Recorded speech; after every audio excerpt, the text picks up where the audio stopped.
sur la méthode de l'ours. Alors aujourd'hui, je vais vous présenter une autre méthode pour gagner de la force. Un petit peu différente cette fois-ci, puisque c'est une méthode à part entière, qui ne concerne pas juste un exercice, mais tous.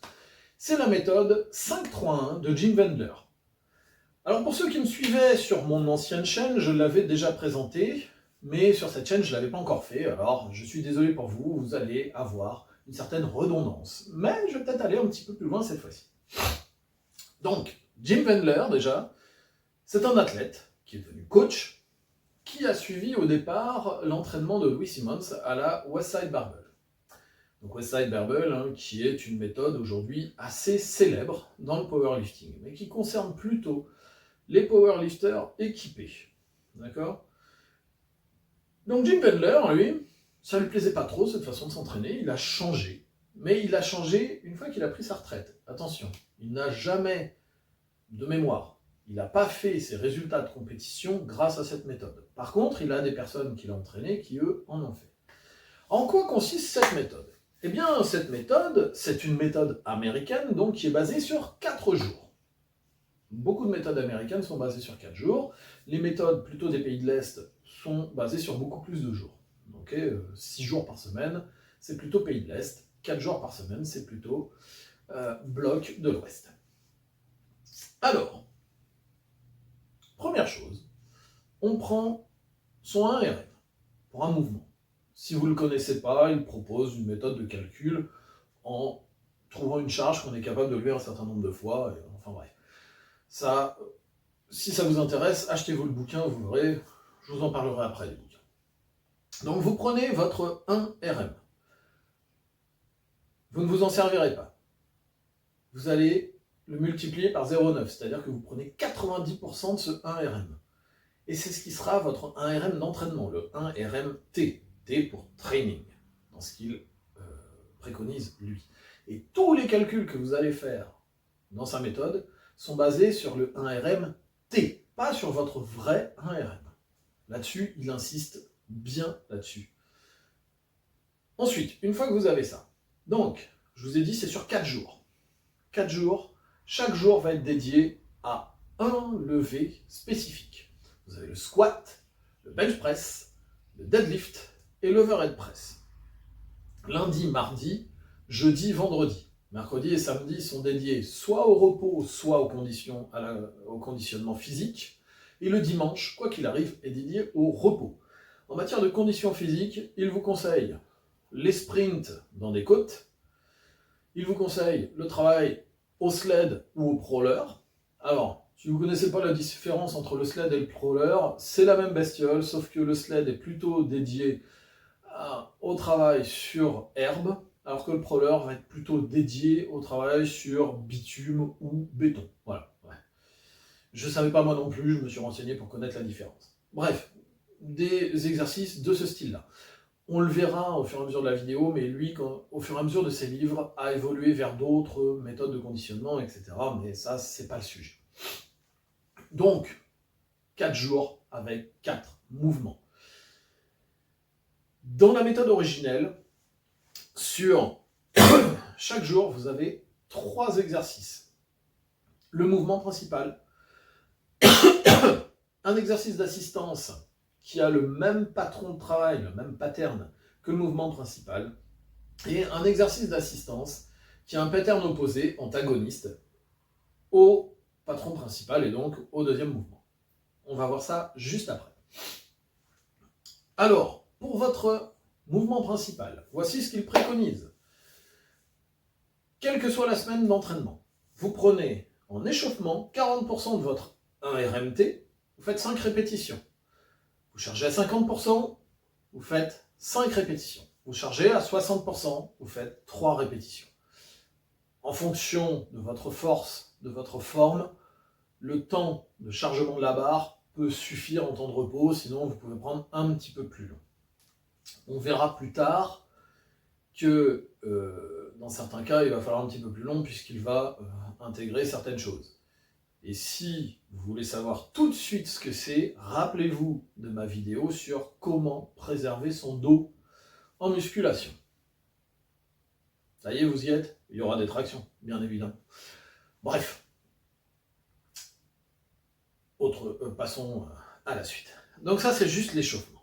Et ensuite, son entraînement se base sur 4 semaines. Première semaine, vous allez faire 3 séries de 5, sachant que la dernière série, c'est un minimum de 5. Okay. Deuxième semaine, 3 séries de 3 avec la dernière série qui est un minimum de 3. Et la troisième semaine, une série de 5, une série de 3, une série de minimum 1. Alors qu'est-ce qu'on veut dire par minimum? C'est très simple. Vous devez réussir le nombre minimum, mais vous allez jusqu'à l'échec technique. C'est-à-dire que vous faites le mouvement, à partir du moment où vous avez une répétition où le mouvement n'est plus propre, vous arrêtez.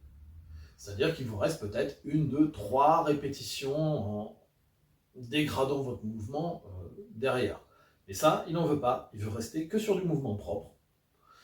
Et ça se tient complètement. Alors, première semaine, vous faites 5 répétitions avec 65%. Repos. 5 répétitions avec 75%. Repos. Minimum 5 répétitions avec 85%. Deuxième semaine, 3 répétitions à 70%. 3 répétitions à 80%. Minimum 3 répétitions à 90%. 70, 80, 90. Et enfin, dernière semaine, 5 répétitions à 75. 3 répétitions à 85 et minimum 1 à 95%. Tant que vous arrivez à faire le nombre minimum de répétitions, vous continuez. Ah oui, je vous ai parlé de 4 semaines. La 4e semaine, c'est le deload. Et le deload, c'est 3 séries de 5 à 60% de votre 1RM d'entraînement. Tant que vous arrivez à boucler le minimum, chaque fois que vous avez fini votre cycle de 4 semaines, vous prenez votre 1RMT et vous rajoutez 2,5 kg pour les exercices de haut de corps, donc développé couché, développé militaire, et 5 kg pour les exercices de bas de corps, deadlift et squat. Et vous rebouclez au départ, et vous continuez. Lorsque vous arrivez à un mur, c'est-à-dire que vous n'arrivez pas à boucler le minimum, c'est-à-dire vous arrivez, il vous faut 5 répétitions minimum à 85% par exemple, vous en passez que 4. Puis pareil, la semaine après, vous êtes un peu bloqué. Vous répétez le même cycle avec les mêmes charges une fois. Si ça passe toujours pas, vous prenez votre RMT sur uniquement le mouvement où ça bloque. Les mouvements où ça passe, vous continuez. Et vous diminuez votre RMT de 10%. Comme ça vous permet de repartir un peu plus frais. C'est le principe de je fais 2 pas en avançant, 1 pas en reculant, 2 pas en avançant, 1 pas en reculant. Et ça évite de rester trop longtemps la tête dans le guidon bloquée à un endroit. D'accord? Donc ça, c'est pour le mouvement principal dans la méthode originelle. On verra après. Deuxième mouvement, c'est un mouvement qui va être similaire, ou tout au moins qui va utiliser le même pattern de mouvement, patron de mouvement, que le premier mouvement. Alors, dans la méthode Boring but Big, il reprend carrément le premier mouvement, parce qu'il va vous proposer plusieurs méthodes. Donc vous êtes au jour squat, vous avez fait vos 3 séries de squat, vous reprenez le squat à 50% au début, et vous faites 5 séries de 10. Alors, lui il dit, vous pouvez augmenter les charges, vous pouvez jouer avec les charges, vous n'êtes pas obligé de faire une charge régulière. Mais il y a 5 séries de 10 à faire. Et ensuite, le deuxième mouvement d'assistance de la journée, c'est un mouvement antagoniste. Donc le jour du squat, vous allez faire 5 séries de 10 leg curl. Le jour du soulevé de terre, vous continuez par 5 séries de 10 soulevés de terre avec 50%, peut-être même 40%, il propose lui. Et ensuite, vous enchaînez sur 5 séries de 10 hanging leg raise. Pour le développé couché, ça va être du dumbbell row, parce que il s'oppose au barbell, la barre, pour le rowing, buste penché, parce qu'il trouve que ça met trop de stress dessus le dos, sachant qu'on a déjà du squat et du deadlift dans la semaine. Pourquoi pas? Bref, ça c'est le boring but big. Il vous propose aussi le triumvirate, c'est-à-dire que vous avez fait, mettons, du squat, au lieu de refaire du squat, vous faites du hack squat, vous faites du safety bar squat, des trucs comme ça, quelque chose qui ressemble. Développé couché, vous faites du développé légèrement incliné aux haltères, par exemple. Vous avez fait du développé militaire, vous allez faire du dips. C'est ce que lui vous propose dans ses bouquins. Il vous propose plusieurs Donc je vous ai parlé de Boring But Big, Triumvirate, il vous propose d'autres trucs avec du poids de corps, avec d'autres mouvements, de manière à ce que ce soit un petit peu plus varié, un petit peu plus sympa et moins abrutissant, d'accord? Euh, Pareil, dans le premier bouquin, il vous propose, si vous le souhaitez, vous faites un mois avec un certain type d'entraînement, un mois avec un autre, etc. Ce qui fait que vous gardez toujours le mouvement principal, mais ensuite ce sont les mouvements d'assistance qui bougent. Et ça, je trouve ça très bien, puisque c'est le principe de ma propre méthode, la méthode de l'ours. Alors ça, c'était la méthode originelle. Maintenant, il a évolué, il a fait d'autres méthodes, donc la méthode originale était pour tout le monde. Il a ensuite fait un deuxième livre expressément pour les powerlifters. Ensuite, il a fait le Beyond 531, qui va un petit peu plus loin, puis le Forever 531, où il va rajouter des exercices pour les athlètes, notamment ceux qui pratiquent du foot américain, les crossfitters, etc., etc. Donc les livres, moi je ne les ai pas tous. J'ai son bouquin originel, donc le 531. Vous voyez l'épaisseur du merdier? Il m'avait coûté une 50aine d'euros à l'époque. Et soyons honnêtes, ça les vaut carrément pas. Parce que dedans, bon alors vous avez tous les exercices qui sont présentés, que lui, il recommande, mais vous voyez beaucoup de trucs pour vous montrer des exemples de sa programmation. C'est très sympathique, mais bon, un exemple suffit, en général, on arrive à comprendre. Vous avez à la fin, alors il vous montre aussi des trucs pour comment faire si vous pouvez vous entraîner que 3 fois ou 2 fois par semaine. Ça rajoute des pages pour pas grand chose. Il vous met aussi comment programmer sur Excel. Comme genre, on en a besoin. Ensuite, vous avez du FAQ. Tout ça, toute cette partie-là, vous voyez, par rapport à la taille du merdier, c'est uniquement du FAQ, une foire aux questions, quoi. Enfin, je veux dire, 50 € pour ça, en gros, ça, c'est le 5.3. Le reste, c'est meublé. J'ai trouvé ça abusé. Mais bon, d'un autre côté, je me dis, il faut quand même récompenser les gens qui développent des méthodes. Donc je l'ai acheté par correction, par respect. Après, comme je suis un peu con, j'ai quand même acheté d'autres bouquins. Alors 5.3.1 pour powerlifting. Un peu plus épais, même genre de tarif, 50, 60 balles. Un petit peu plus complet, un peu plus intéressant, mais vraiment si vous faites du powerlifting. Et ensuite, le Beyond. Alors lui, par contre, alors il y a plein de trucs pareils. Si vous ne pouvez pas vous entraîner 4 fois par semaine, voici comment organiser votre semaine pour 3 jours par semaine. Voici comment l'organiser. Tout ça, bon, c'est un peu en trop. Mais bon, dedans, il va aborder d'autres trucs assez sympas. Je vais juste vous prendre le Beyond. Alors le Beyond, au lieu de faire votre 5-3-1 comme vous faites, il va prendre 10 séries au lieu de 3. Il va commencer à 10% de votre 1RM et il va monter de 10% en 10% jusqu'à 100%. Ok? Donc ça vous fait une grosse pyramide. Il commence avec des séries de 5, rendu à un certain point, il fait que des séries de 3 et puis il finit que par du single. Bon, ça c'est le terme Beyond. Mais surtout, il a fait le Advanced. Et le Advanced, je trouve qu'il est pas mal. Pourquoi? Je vais vous l'expliquer après. Moi, il y a un truc que je déteste. C'est justement aller à l'échec dans sa méthode originelle. Je me fais chier. Surtout au départ, où on peut bouffer beaucoup de répétitions, puisque vous prenez 90% de votre maximum.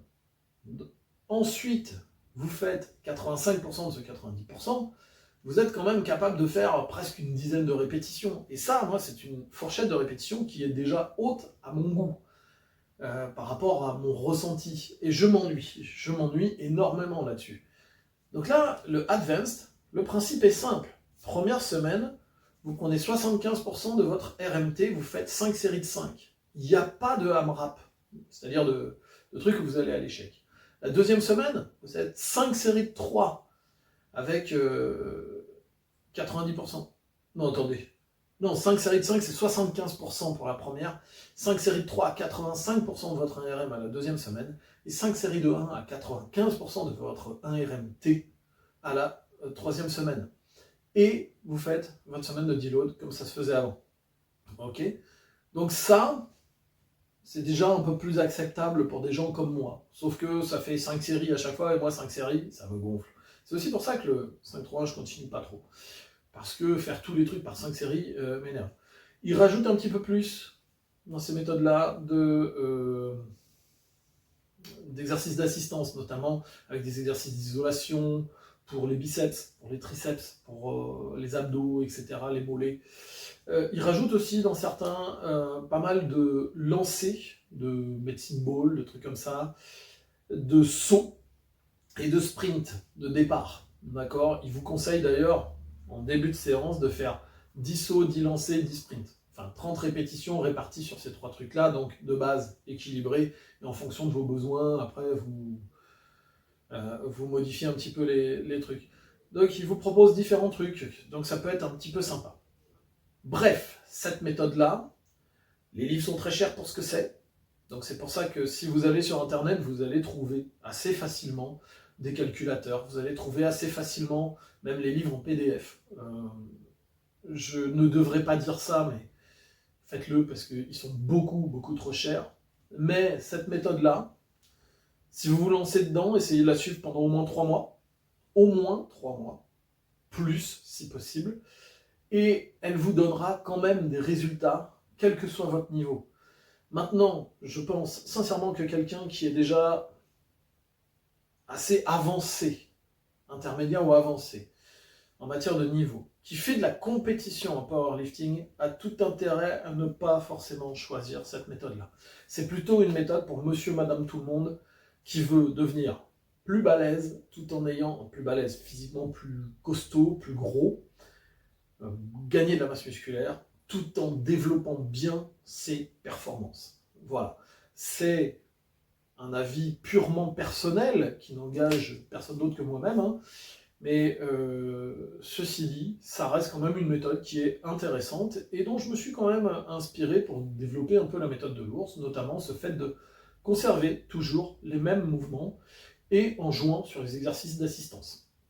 Et moi, j'ai rajouté simplement l'idée d'avoir un objectif secondaire par période. Alors ouais, c'est des périodes de 3 mois, hein, mais parce que j'ai choisi ça, mais on peut le faire sur des périodes d'un mois. Que les exercices d'assistance vont nous permettre d'atteindre en matière de cible. Lui, c'est tout pour gagner de la masse et gagner de la force. Voilà. Donc, dans les commentaires, vous me mettez si vous connaissez déjà cette méthode, si vous l'avez déjà testée et qu'elle vous a plu, ou qu'elle ne vous a pas plu, en indiquant les raisons pourquoi. Je vous ai dit les miennes. C'est pas fait pour plaire à tout le monde. Et en attendant, likez, partagez, abonnez-vous. Et à très bientôt pour d'autres vidéos où je vous présenterai d'autres méthodes. Ciao, ciao!